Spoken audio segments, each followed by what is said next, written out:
Shalom, shalom, bienvenue dans votre émission La Maison de Prière, votre serviteur Jacques de Jésus. Nous sommes à notre 7e numéro aujourd'hui et nous voulons rendre grâce au Seigneur pour tout ce qu'il a fait jusqu'ici. Et nous croyons qu'aujourd'hui encore, sa grâce est avec nous et jusqu'à la fin de cette émission, il va nous faire du bien. Et aujourd'hui, nous allons parler d'un thème spécial, un thème vraiment très important. Et nous croyons que la puissance de Dieu et la grâce du Seigneur va accompagner cette émission et ce thème. Et nous allons parler de le Père, le Fils et le Saint-Esprit. Le Seigneur nous avait donné une révélation sur l'état des enfants de Dieu dans l'Église. Et nous avions dit que cette révélation n'était pas pour effrayer nous, les enfants de Dieu, n'était pas pour montrer du doigt seulement ce qui ne va pas, le cœur des enfants de Dieu dans l'Église, mais surtout pour nous alerter, pour nous rappeler que l'enlèvement est proche et de nous préparer surtout pour ce grand rendez-vous divin, très important même dans l'histoire de l'humanité, ce qui va marquer l'histoire de l'humanité et surtout très important pour nous les enfants de Dieu. Et si toi tu suis cette vidéo, tu es tombé sur la vidéo et tu n'as pas encore donné ta vie au Seigneur Jésus-Christ, je crois que justement cette vidéo te concerne, cette vidéo doit te parler parce que le Seigneur veut également que toi aussi tu sois enlevé, que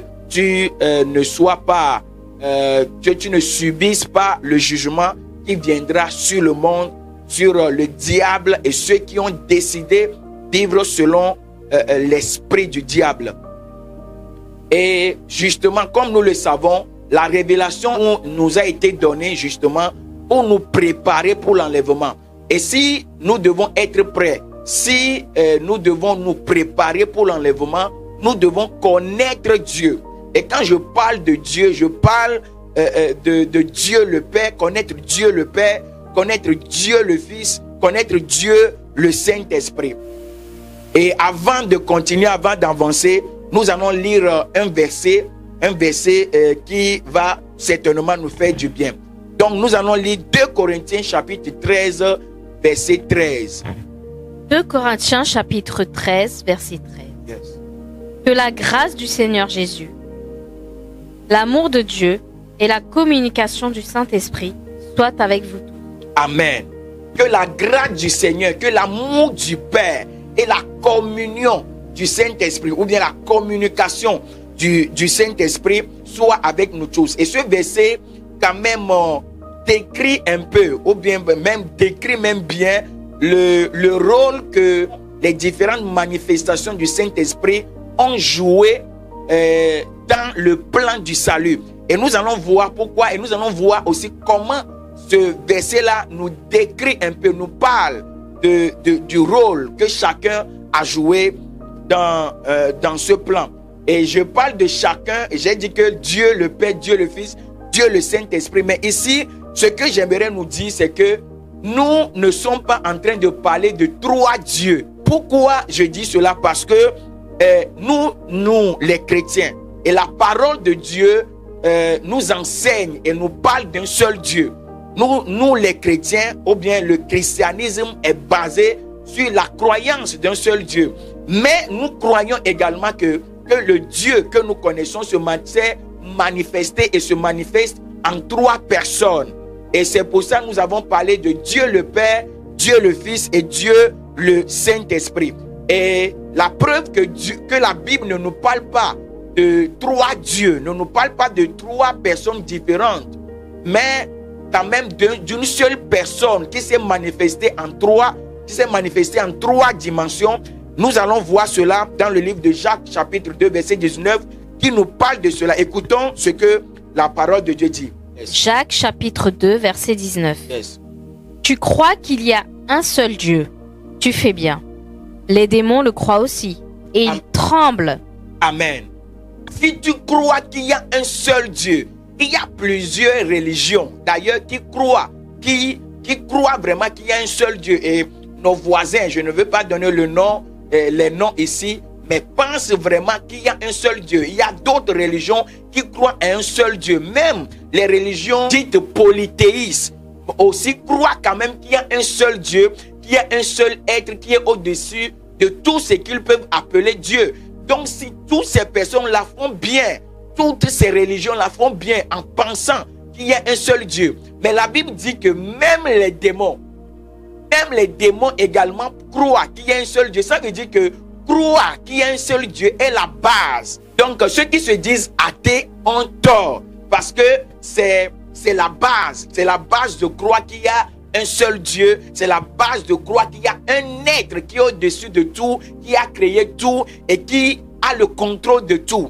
Donc la parole de Dieu et la Bible également est d'accord là-dessus. Mais nous croyons quand même que ce grand être, ce grand Dieu-là s'est manifesté en trois. Et il s'est manifesté, il est le Père qui est assis sur le trône et qui contrôle tout. Mais il s'est également manifesté en la personne de Jésus-Christ. Et également son esprit également est là et qui coordonne tout à notre ère, à l'ère de l'église. Et l'esprit de Dieu d'ailleurs même est aussi Dieu. Nous n'allons pas prouver ici, démontrer, donner des versets pour montrer que l'esprit de Dieu est Dieu. D'ailleurs, mais on parle de l'esprit de Dieu. On parle de l'esprit de Dieu, on parle de Dieu. D'ailleurs, même Dieu est esprit. Mais ce que les gens contestent souvent, c'est la divinité du Seigneur Jésus. Maintenant, nous allons aller un peu dans l'Ancien Testament et revenir dans le Nouveau Testament pour montrer que, effectivement, Jésus-Christ, c'est la manifestation du grand Dieu, du Père, dans le corps humain. Parce que ce besoin s'est manifesté, il s'est manifesté, il a décidé de venir lui-même. Et nous savons très bien que la manifestation du Seigneur Jésus, la venue du Seigneur Jésus-Christ est une conséquence, voilà, des prophéties qui ont été données. Dans le livre, dans l'Ancien Testament, l'une des prophéties que nous allons donner ici et qui est très importante et qui montre justement que le Seigneur Jésus-Christ est la manifestation du Dieu le Père dans la chair humaine, c'est Ésaïe chapitre 9 verset 5. Nous allons lire Ésaïe chapitre 9 verset 5 et nous allons voir ce que la parole de Dieu dit là-bas. Ésaïe 9 verset 5. Yes. Car un enfant nous est né, un fils nous est donné, Yes. et la domination reposera sur son épaule. Yes.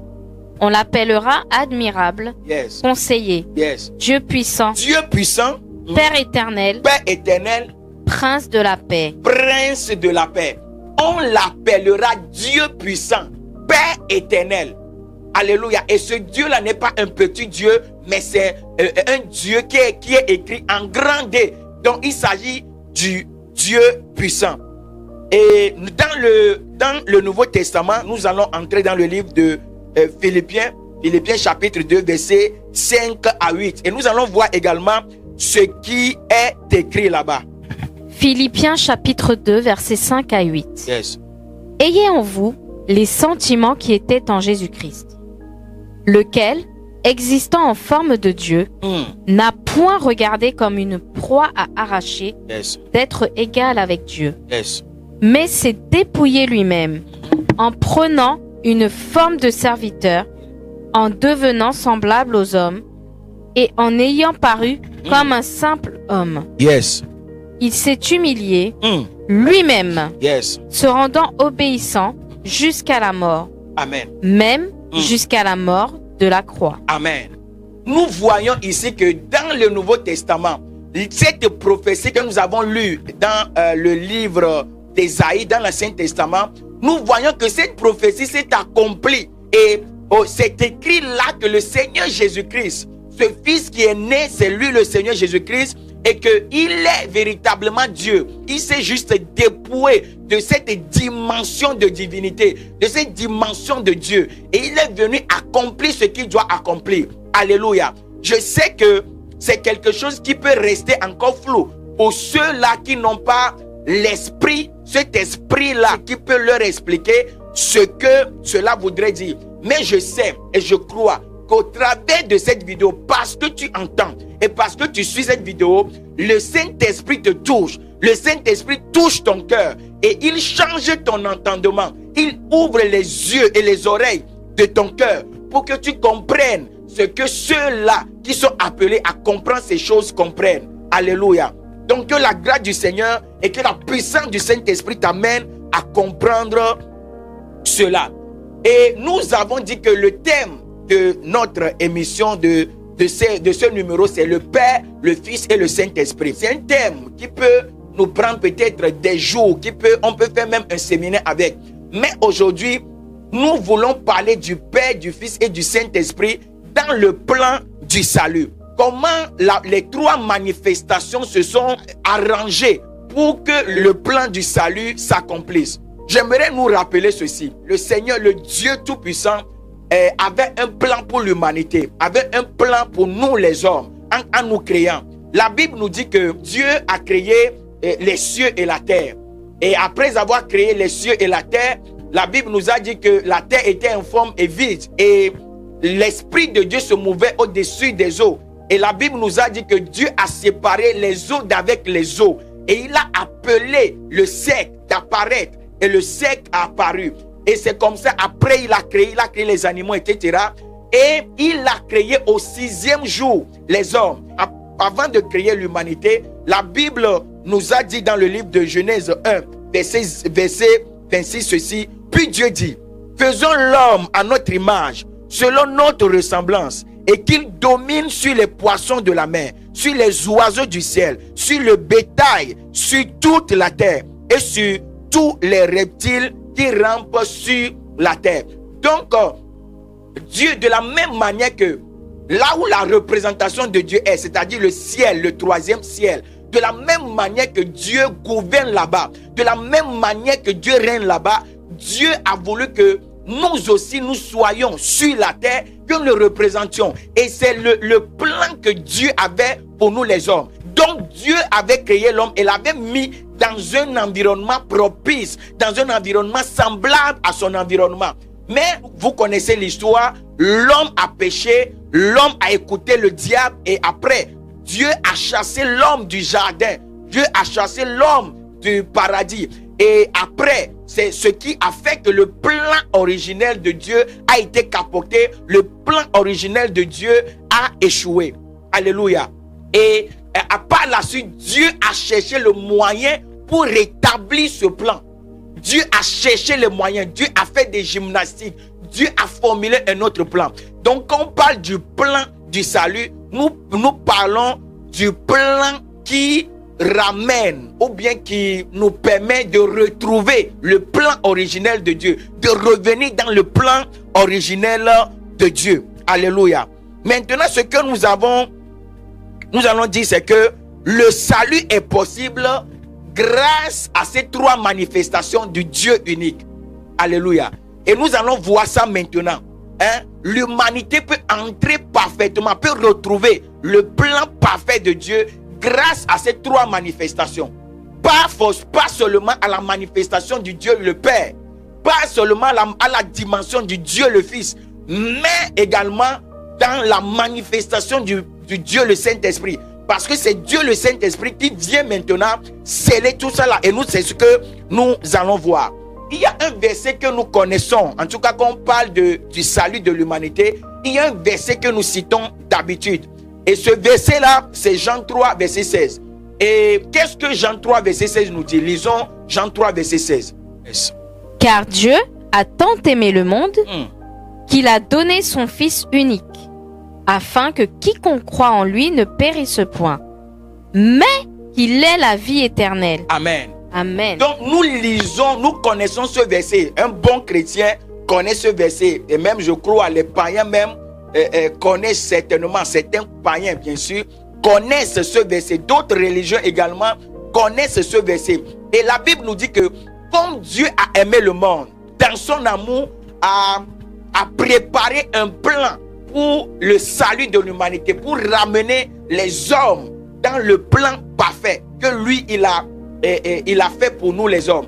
Et nous voyons que Dieu ne pouvait rien faire dans la dimension de paix seulement. Il a le désir de cela.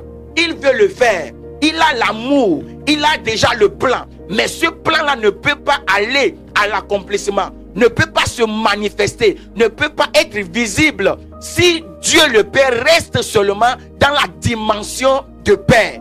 Est-ce que quelqu'un me suit? Et qu'est-ce que Dieu va faire? Dieu va chercher les moyens. Dieu va voir, est-ce que je peux trouver un être humain? Est-ce qu'il y a un ange qui peut accomplir ce que je veux faire? Est-ce que je peux envoyer un ange? Est-ce que je peux utiliser un homme? Dieu a vu que tous les hommes ont péché. De génération en génération, ce péché-là est transmis. Nous avons le péché dans notre gène. Et comme Dieu va chercher les hommes, comme Dieu va voir et qu'il ne va trouver personne, Dieu va maintenant décider de venir lui-même sur la terre pour accomplir ce projet. Et il faut que la personne qui nous sauve, la personne qui sauve l'humanité, soit sans faute, soit sans péché. Et Dieu va décider de venir dans le monde en se donnant un corps. Et c'est cette incarnation-là qui est la personne de Jésus. Alléluia. Donc Dieu a voulu sauver l'humanité. Dieu a voulu faire quelque chose, donner un sacrifice. Mais ce sacrifice-là ne peut pas être possible si Dieu reste seulement sur ton trône, dans cette dimension de Père. Et il va s'incarner dans le monde. Il va se manifester dans un corps. Et c'est comme ça que nous avons le Seigneur Jésus-Christ. C'est pour ça qu'on a dit dans le livre d'Ésaïe qu'il sera appelé Dieu puissant, Père éternel. Alléluia. Nous allons lire le livre, nous allons entrer dans le livre de Hébreux chapitre 10, et du verset 4 au verset 7. Hébreux chapitre 10, Yes. du verset 4 au verset 7. Car il est impossible que le sang des taureaux et des boucs ôte les péchés. Yes. C'est pourquoi Christ, entrant dans le monde, dit: Tu n'as voulu ni sacrifice ni offrande, mais tu m'as offert un corps. Yes. Tu n'as agréé ni holocauste ni sacrifice pour le péché. Alors j'ai dit: Voici, je viens. Yes. Dans le rouleau du livre, il est question de moi, pour faire, ô Dieu, ta volonté. Amen. Amen. Et Dieu même s'est dit, dans la dimension de fils, il s'est dit, me voici. Maintenant, ce que j'aimerais nous dire ici, c'est pour cela, personne, il n'y a aucun nom dans le ciel, aucun nom dans les cieux, aucun nom sur la terre, aucun nom sous la terre qui peut nous accorder le salut. Il y a plusieurs débats entre les musulmans et les chrétiens, entre les chrétiens et d'autres religions, sur la personne qui peut sauver l'humanité, sur la religion dans laquelle on peut être pour avoir le salut. Et j'aimerais nous dire ici, Dieu n'a trouvé personne, Dieu n'a trouvé aucun homme, Dieu n'a trouvé aucune religion, mais Dieu s'est trouvé lui-même. Et la parole de Dieu nous dit clairement que la personne que Dieu a trouvée, c'est Dieu lui-même dans la manifestation humaine. Et cette personne-là, c'est la personne du Seigneur Jésus-Christ. C'est pour ça qu'il est écrit dans le livre de Actes chapitre 4, verset 12 que il n'y a de salut en aucun autre, car il n'y a sous le soleil aucun autre nom qui a été donné parmi les hommes par lequel nous devions être sauvés. Il n'y a aucun nom. Il n'y a aucun nom. Je nous dis encore, il n'y a aucun nom. C'est seul le nom de Jésus qui sauve. C'est seul le sacrifice de Jésus qui peut nous amener dans le salut. Alléluia. Que personne ne te trompe, que personne ne te dise quelque chose d'autre. C'est le nom du Seigneur Jésus-Christ. C'est le nom du Seigneur Jésus-Christ. Alléluia. Donc, quand Dieu le Père a manifesté à la volonté de sauver l'humanité par un sacrifice, maintenant c'est la dimension de fils qui va amener à l'accomplissement, c'est-à-dire qui va manifester ce sacrifice-là. Donc nous voyons que dans le plan du salut, Dieu le Père a aimé l'humanité et il a trouvé le Fils pour faire le sacrifice parfait qui va maintenant, qui va permettre à l'humanité, qui va qualifier l'humanité de nouveau à entrer en contact avec Dieu, à entrer dans le plan parfait de Dieu. Alléluia. Maintenant, le Saint-Esprit viendra maintenant pour acter, pour sceller, pour faire bénéficier tout être humain de ce sacrifice que le Fils a accompli. Dieu a voulu le plan du salut. Et il a envoyé le Fils. Voilà, une deuxième manifestation de Dieu, le Fils. Et le Fils est allé se sacrifier. Maintenant, nous allons voir que quand le Fils est sacrifié, le Fils a dit, en quittant le monde, il a dit, il est plus avantageux que moi, que je m'en aille. Alléluia. Il a dit que il est plus avantageux que je m'en aille. Et nous allons lire Jean chapitre 16, verset 7 à 9. Et nous allons revenir pour continuer. Alléluia. Lisons. Jean chapitre 16, verset 7 à 9. Yes. Cependant, je vous dis la vérité. Yes. Il vous est avantageux que je m'en aille. Yes. Car si je ne m'en vais pas, le consolateur ne viendra pas vers vous. Mais si je m'en vais, je vous l'enverrai. Yes. Et quand il sera venu, Yes. il convaincra le monde en ce qui concerne le péché, la justice et le jugement. Yes. En ce qui concerne le péché, parce qu'il ne croit pas en moi. Yes. Il dit, nous avions lu Jean chapitre 3, verset 7, qui dit que Dieu a envoyé son Fils Jésus-Christ pour que le monde soit sauvé. Et le Seigneur Jésus-Christ, en venant dans le monde, a accompli une volonté de Dieu. Et cette volonté-là, c'était le sacrifice qui donne, qui accorde le salut à l'humanité. Mais, chose bizarre, le Seigneur Jésus-Christ n'a pas amené toute l'humanité au salut par le sacrifice qu'il a accompli, par le sacrifice qu'il a fait de lui-même. Après avoir accompli cette volonté du sacrifice, de ce sacrifice-là, en partant, il a dit que il est plus avantageux que moi je m'en aille. Parce qu'il y a l'Esprit de Dieu. La troisième manifestation de Dieu doit venir. Et c'est cette troisième manifestation qui va nous accorder maintenant, qui va nous donner la capacité de nous convertir, de croire en l'œuvre de Jésus-Christ. Alléluia. Alléluia. C'est la manifestation, c'est la troisième dimension de la manifestation de Dieu qui va nous convaincre du péché, qui va nous donner même de croire au Seigneur Jésus-Christ. Et c'est ce que 1 Corinthiens chapitre 12 verset 3 nous a dit. Il dit, nul ne peut croire, nul ne peut dire que le Seigneur Jésus-Christ est Seigneur si ce n'est pas le Saint-Esprit, si ce n'est le consolateur, si ce n'est la troisième manifestation de Dieu, du seul vrai Dieu, du seul Dieu. Alléluia. Donc le Père a joué un rôle, le Fils a joué un rôle et le Saint-Esprit joue un rôle aujourd'hui dans notre vie. Marabashakarabaya. Nous pouvons comprendre pourquoi certaines de nos prières ne sont pas exaucées.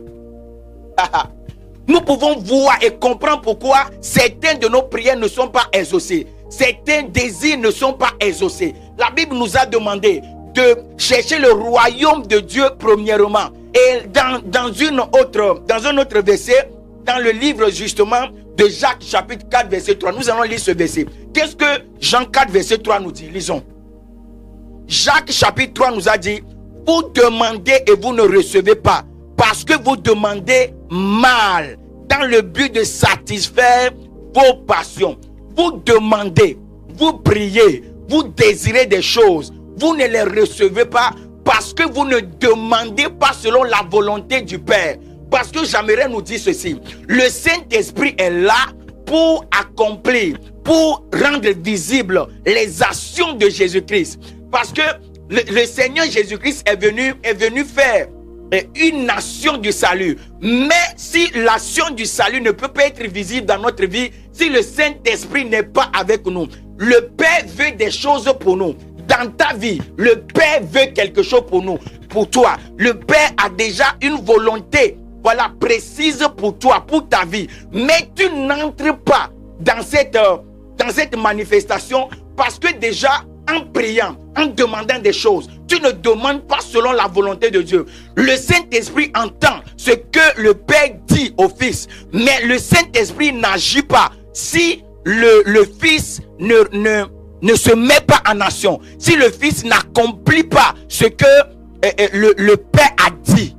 C'est pour cela la Bible nous dit de demander selon la volonté de Dieu. La Bible même nous a dit que si nous demandons les choses selon la volonté de Dieu, cela nous sera donné. C'est ce que la parole de Dieu dit. Ce qui nous pousse à connaître la volonté de Dieu. Ce qui nous pousse à connaître la parole de Dieu. Ce qui nous pousse à connaître Dieu dans toutes ses dimensions. Dans le livre de Jean chapitre 16 verset 13 à 15. La Bible dit. Venu, Yes. l'esprit de vérité. Il vous conduira dans toute la vérité. Car il ne parlera pas de lui-même, mais il dira tout ce qu'il aura entendu. Et il vous annoncera des choses à venir. Il me glorifiera parce qu'il prendra de ce qui est à moi et vous l'annoncera. Tout ce que le Père a est à moi. C'est pourquoi j'ai dit qu'il prend de ce qui est à moi et qu'il vous l'annoncera. Amen. Donc le Saint-Esprit prendra du Seigneur Jésus-Christ et nous les annoncera. La Bible dit que l'Esprit sonde tout et il sonde les profondeurs de Dieu. L'Esprit voit ce que le Fils voit et voit ce que le Père voit. Et c'est pour ça d'ailleurs même, il est écrit, il est dit dans la parole de Dieu que nous ne savons pas des fois ce que nous devons demander parce que nous sommes faibles. Dans notre faiblesse, nous ne savons pas ce qu'il faut demander. Mais le Saint-Esprit est là. Dans le Ribrasubarika, dans le Rakatele Brasubaya, dans l'Esprit, il nous aide à demander selon la volonté de Dieu. Et si nous demandons selon la volonté de Dieu, le Seigneur sera en nation. Et le Saint-Esprit va glorifier Dieu, va glorifier le nom du Seigneur Jésus-Christ. Parce que le Seigneur Jésus-Christ s'est manifesté. Parce que le Seigneur Jésus-Christ a agi. Ou bien s'est mis en nation. Et le Saint-Esprit va agir pour rendre visible ce que le Seigneur a fait. Alléluia. Donc le Saint-Esprit glorifie, a pour but aujourd'hui de glorifier le nom de Jésus. La Bible nous a dit que le Seigneur Jésus-Christ, en allant à la croix, en mourant et en ressuscitant, nous a dit que tout est accompli. La volonté de Dieu pour nous les hommes a été déjà accomplie par le Seigneur Jésus-Christ. Et si nous voulons voir ces choses-là s'accomplir dans notre vie, si nous voulons voir la gloire de Dieu se manifester dans notre vie, nous devons connaître la volonté de Dieu. La volonté par laquelle le Seigneur Jésus-Christ est mort à la croix pour nous. Et en mourant à la croix, Jésus-Christ est mort pour la cause de ta destinée. Le Seigneur Jésus-Christ est mort pour la guérison de toutes sortes de maladies. Le Seigneur Jésus-Christ est mort pour ta délivrance. Mais pour entrer dans ces choses, il faut connaître la volonté de Dieu. Pour marcher selon la volonté de Dieu. Pour déclarer ses volontés. Et parce que le Seigneur Jésus-Christ a déjà accompli ces choses, le Saint-Esprit n'aura plus le choix que de manifester la volonté. Merabrasubarabaya. Reba Shakabaya. Donc j'aimerais nous dire par ce numéro, par cette vidéo d'exhortation, nous fait comprendre que le Père, le Fils et le Saint-Esprit a joué, c'est-à-dire Dieu lui-même dans ces trois dimensions a joué un rôle très important. Et nous devons connaître la place de ces trois manifestations. Et nous devons avoir une communion avec le Saint-Esprit. Et je prie que le Seigneur nous accorde la grâce de venir et de parler de la communion du Saint-Esprit. De comment nous devons marcher avec le Saint-Esprit. De comment nous devons entretenir notre relation avec le Saint-Esprit pour grandir, pour entrer dans la maturité. Alléluia. Et nous allons prier. Et avant de faire cette vidéo, en priant, le Seigneur a montré dans une vision à ma femme la résurrection. Et nous croyons que l'esprit de résurrection accompagne cette vidéo. Et j'aimerais déclarer cela dans ta vie, maintenant dans le nom puissant de Jésus-Christ de Nazareth. Tu entres en prière et tu te connectes maintenant à cette prière. Dans le nom puissant de Jésus,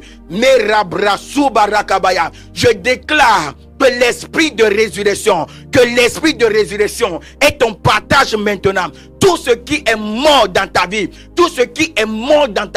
dans le nom puissant de Jésus, je déclare maintenant la résurrection. Tes affaires ressuscitent maintenant. Tes affaires ressuscitent maintenant. Je déclare la vie qui a ressuscité le Seigneur Jésus-Christ. L'esprit de résurrection, maintenant, entre dans sa vie, entre dans ta vie, entre dans ta vie. Tes affaires ressuscitent. Oh, ton état de santé reçoit maintenant la vie. Dans le nom puissant de Jésus-Christ de Nazareth. Tes relations qui sont mortes, maintenant ressuscitent. Maintenant ressuscitent. Maintenant ressuscitent. Ta destinée qui a été enterrée. Mon rabraso borokobaya. Rebrasubarakabaya. Tes relations qui sont enterrées. Tes relations qui sont enterrées dans le monde de la sorcellerie. Merabrasubarabaya. Ressuscite maintenant. Ressuscite maintenant. Ressuscite maintenant. Par l'Esprit de Dieu. L'Esprit qui a ressuscité notre Seigneur Jésus. Dans le nom de Jésus-Christ de Nazareth. Merabasakarabaya. Merabrasubara. Cette maladie, je t'annonce maintenant, je te communique maintenant l'esprit de résurrection dans le nom puissant de Jésus, dans le nom puissant de Jésus-Christ de Nazareth. Merabashakabaya. Et nous allons prier pour la plénitude du Saint-Esprit. Nous ne pouvons pas entrer dans l'accomplissement de notre destinée, dans l'accomplissement des prophéties de Dieu, des paroles de la volonté de Dieu sur nous, s'ils ne sont pas remplis du Saint-Esprit et si nous n'avons pas la communion avec le Saint-Esprit, si le Saint-Esprit ne nous conduise pas, dans le nom puissant de Jésus, je prie pour nous. Rebrasokabaya. Merebro subarakabaya, rekatorabaya. L'esprit de Dieu, l'esprit de Dieu, l'esprit de Dieu te saisit maintenant, dans le nom de Jésus. Et je prie pour toi que tu sois rempli de l'esprit, que nous soyons remplis de l'esprit, que nous soyons remplis de l'esprit, dans le nom souverain de Jésus, dans le nom de Jésus. Et je prie pour nous, pour la sensibilité spirituelle. Merabababashata. Rebrasubarakabagadaya. Rekesobraya. La sensibilité spirituelle. La sensibilité spirituelle. La sensibilité spirituelle. Dans le nom souverain de Jésus. Tu es sensible maintenant. Tu es sensible à l'esprit. Nous sommes sensibles à l'esprit. Nous écoutons l'esprit. Nous vivons dans la volonté. Nous vivons dans la volonté de Dieu. Nous attendons de lui. Et nous agissons selon ce que nous entendons. Nous agissons ce qu'il nous montre. Dans le nom puissant de Jésus-Christ de Nazareth. Rebaso karabashata. Rebrasubarakabagada. Dans le nom puissant de Jésus. Dans cette atmosphère, nous vous laissons. Dans cette atmosphère, continue de prier. Si tu le sens, continue de prier par le nom, dans le nom puissant de Jésus. Continue d'adorer le Seigneur. Commande, partage pour la gloire du Seigneur Jésus-Christ. Shalom et à la semaine prochaine. Rebrasubarakabagade lebras.